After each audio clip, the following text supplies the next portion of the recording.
Friends, it's me Rehana. Welcome to my new blog. ভাবলাম এপ্রিলটা যখন শুরু হয়েছে নিজেকে আর ফুল না করে একটু হেলথ কনসিয়াস হওয়া যাক। তার জন্য ভাবলাম স্টার্টিং থেকেই নিজের একটু হেলথের দিকে নজর দেব। তাই রাত্রেবেলা বানিয়ে নিচ্ছি নিজের জন্য ওটসের স্যুপ।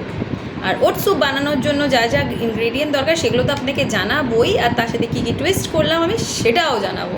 তাহলে আপনারা এবার দেখুন আমি কী কী জিনিস নিয়েছি এর জন্য। একটু টাইম বাঁচানোর জন্য আগেই এইগুলোকে চপ করে রেখে দিয়েছি আমি। গাজর আছে, ক্যাপসিকাম আছে, অনিয়ন আছে, আর ওর সাথে আমি এটাকে আগে রেডি করে নিই, তারপরে বাকি জিনিসটা অ্যাড করব। আর এর সাথে আমি কর্নটাকে একটু গ্রেট করে দিলে একটু ভালো লাগবে বলে কর্নটাকে এর মধ্যে দিয়ে দিলাম। আর সাথে দিচ্ছি একটু পনির, আর একটু টেস্টি আর একটু হেলদি করার জন্য। হ্যাঁ, এবার এটাকে চপিং করে নিই। এই কাজে সাহায্য করতে আমার ছেলে চলে এসছে। দেখি এবার আমার ছেলে এটাকে চপিং করবে। যখনই এটার আওয়াজ ও পায় ও আগে চলে আসে চপিং করার জন্য। দেখি কতটা কি চপিং করে উঠতে পারে ও। ওট স্যুপ বানানোর জন্য প্রথমেই গ্যাসটা অন করে নিলাম, আর তার উপরে এই আমার কুকারটা চাপিয়ে দিলাম। এখন যেহেতু খুবই শর্টেজ সব কিছুর, তাই জন্য আমি সব কিছুই কুকারে করার চেষ্টা করছি, যেহেতু গ্যাসের শর্টেজ। দেখা যাক কীরকম এটা বানানো যায়। কুকার গরম হয়ে গেছে। এবার প্রথমে আমি এর মধ্যে অ্যাড করে নিচ্ছি অল্প একটু তেল। বেশি তেল দেব না, একদম অল্প একটু তেল। আর এই তেলের মধ্যে আপনি চাইলে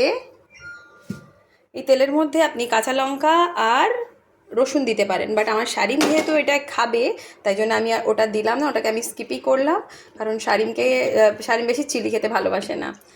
এইবারে যে ভেজিসগুলো আমরা রেখেছিলাম সবকে এখানে দিয়ে দিলাম, সব একসাথে এখানে সাথে করতে দিয়ে দিলাম। একটুখানি হালকা করে এটাকে ফ্রাই করে নেব আমি।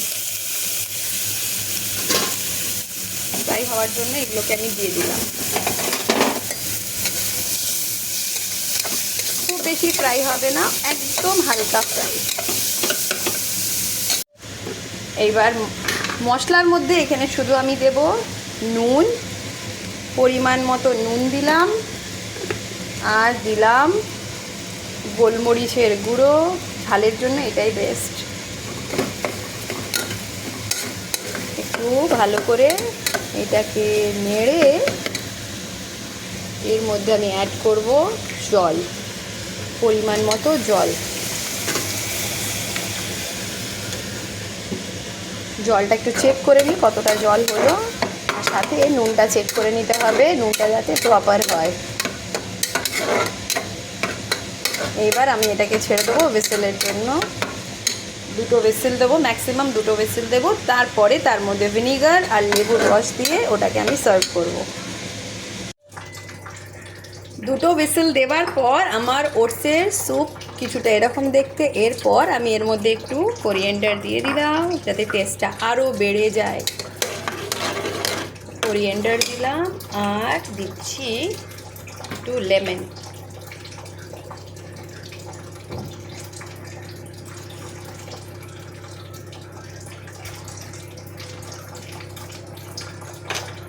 আর অল্প একটু ভিনিগার।